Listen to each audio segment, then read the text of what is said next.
Bear down, Chicago Bears. We are about 3 days away from the new matchup here. Chicago Bears, Minnesota Vikings. Minnesota starting to surge. Chicago Bears still trying to find their way. Look, it's my determination that the Chicago Bears are a much improved team, that we haven't seen it on the field yet manifest itself in some way to put a complete game together. But I do feel like all of the things that Maddie and Bleeves continues to say about the team is actually true. I think that Justin Fields has been performing well.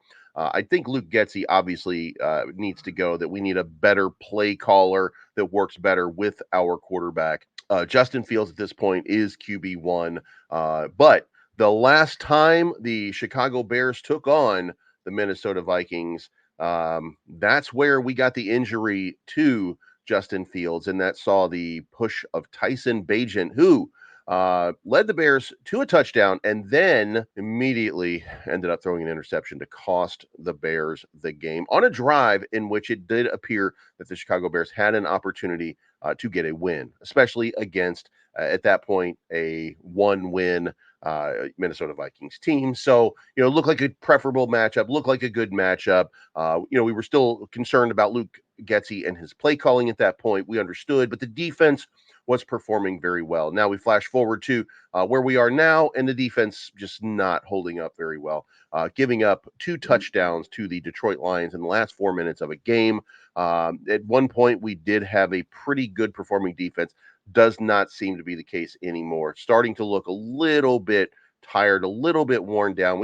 They gave up 30 points to the Chargers, 24 points to the Saints, the 31 points to the Broncos, 41 to the Chiefs. It's been a mixed bag. And then of course we consider 38 points to the Packers in the first. Look, the defense we thought was having a moment. We thought maybe we had turned a corner. 20 points to the Commanders, only 19 points to the Vikings, only 12 points to the Raiders. We had that little blemish there. But then 13 points to the Panthers. Really started to look like there was some hope, some opportunity for the defense to really step up and do something special and start to really turn the season around. And then, of course, we had the debacle that ended up being the Bears up 12 points with 4 minutes left to the Detroit Lions, end up losing by 5. Just an absolute crazy disaster piece. So hopefully we're going to look at a much different and much improved, much more focused team, because the Minnesota Vikings have turned their season around again. At one point, the Minnesota Vikings were 1-5 on the season and are now 6-5, having run off a bunch of wins in a row. So injury report: Kerry Blasingame is full in practice with a shoulder injury. Larry Borum did not practice.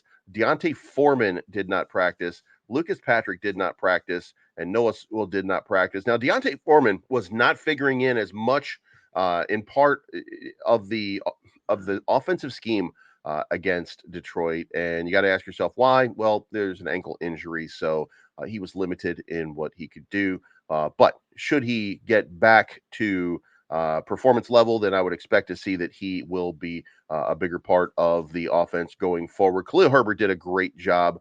It can't be